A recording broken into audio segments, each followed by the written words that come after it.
नमस्ते किसान भाइयों। आज हम फिर से आए हैं मांडवा गांव में। यवतमाल जिले के दिग्रस तालुका में स्थित मांडवा, इस गांव में जोशी जी के नींबू के बगीचे में हम हैं।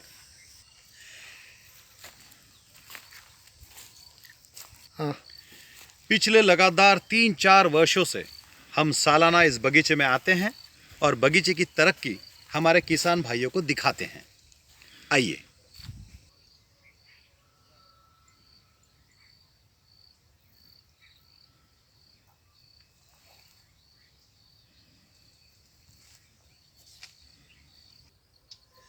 अब देखिए किस तरह नींबू के पेड़ पूरी तरह से बढ़ चुके हैं।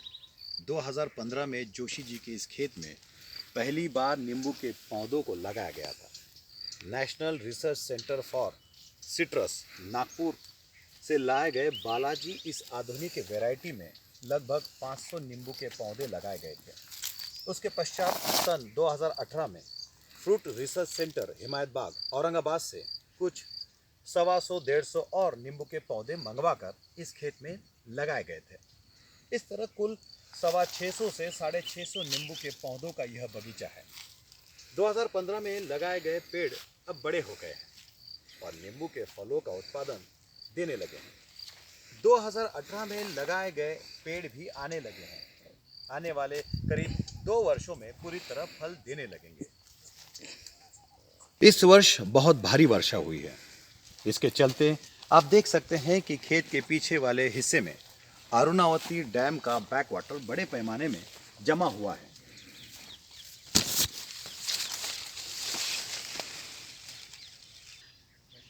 कुएं में भी देखिए अच्छे मात्रा में पानी जमा है।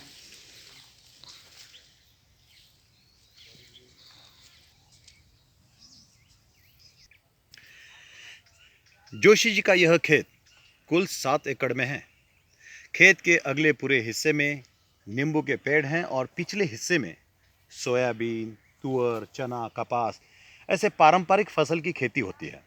नींबू के पेड़ों के बीच में भी काफ़ी अभी तक इंटरक्रॉप लगाए जाते हैं। नींबू के फलों के मुख्य 3 बहार होते हैं: मृग बहार, हस्त बहार और आमिया बहार। इन 3 बहारों में हस्त बहार किसानों के लिए आर्थिक दृष्टि से सबसे फायदेमंद होता है।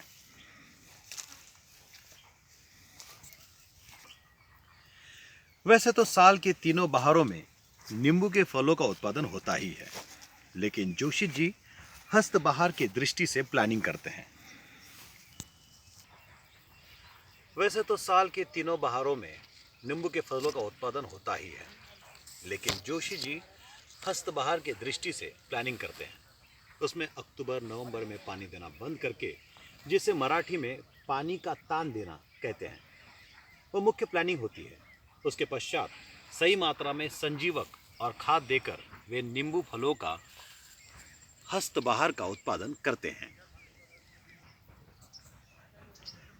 नींबू फलों का आर्थिक दृष्टि से अभी उत्पादन शुरू हो गया है। जोशी जी ने जिस तरह नींबू के पेड़ों को बहुत ही संजोग कर बड़ा किया है, सही मात्रा में खाद और पानी दिया है, बगीचे की साफ सफाई रखी है, हानिकारक रोगों से नींबू के पेड़ों को बचाकर रखा है, उससे इस बात का विश्वास है कि आने वाले वर्षों में नींबू के फलों का अच्छा खासा उत्पादन होता रहेगा। जोशी जी की अपने नींबू के बगीचे की मेहनत, कर्मठता सभी किसान भाइयों के लिए प्रेरणादायी है।